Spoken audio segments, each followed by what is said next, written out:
Alright guys, good morning. It's another Friday morning, keeping up with my schedule as promised. This time I'm going to try to bring a little knowledge, if you know 3 notes, teach someone who knows 2, or however that goes. But first, some cool gear news. 2 camera bags. Yeah, picked up a second one at the REI used garage sale. They sell Peak Designs now, at least here in Denver they do. Picked up a second 20-liter everyday gear bag. I paid less than $100 for this guy because not only, it's used, but it's in really good condition. Maybe a little dirt in the zippers, but I'll be fine with that. That's awesome. I love this bag. It is my favorite camera bag I've ever used. Check out Peak Designs. You won't regret it. They're a little bit pricey, but totally worth it. The attention to detail is amazing. So the thing I wanted to teach you today is in Photoshop.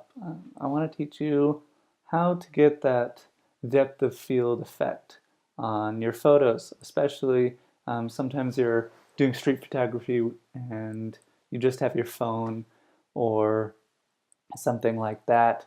So this applies to both on your phone and on the computer, and it's going to help you separate that foreground from the background. So let's jump into Photoshop. Alrighty, here we are in Photoshop. You've got this guy, and it's got some blurring of the background.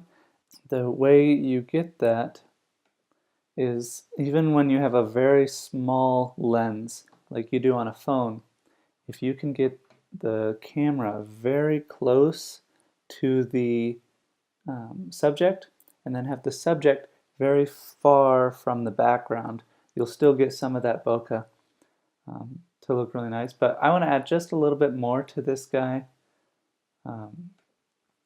So to do that, what we're going to do, we're going to take our quick select tool over here and we're going to simply select the areas we want to blur.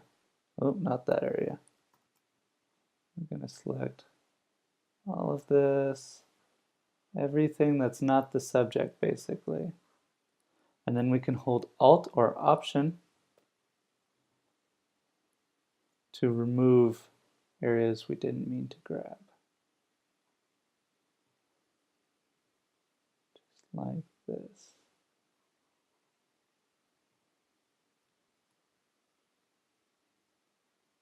And you can use a smaller brush or a larger brush depending on how accurate you're trying to be. I'm just going to brush in everything we want to be. Sometimes it takes a little working with it because it is trying to automatically figure out where are the edges.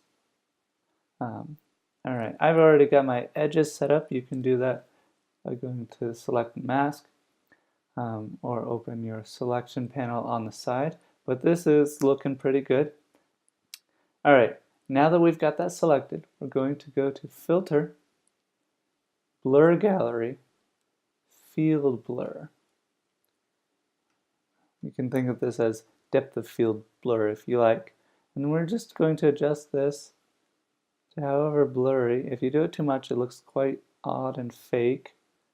I just want to add a little bit, just a touch. I'm happy with that. That way we get more depth of field. You can obviously see the focus, but you can't really make out any of the details.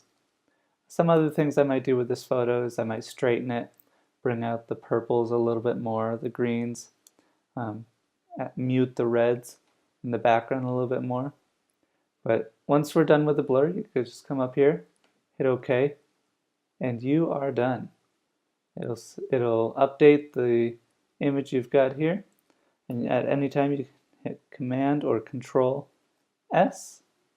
It'll ask you how you want to save it, maximum quality always. Hit OK, and you're good to go. And that's just about it. I hope you enjoyed this little tutorial. Maybe you'll find it useful. If you do, leave a like, And thanks for watching. See you next week.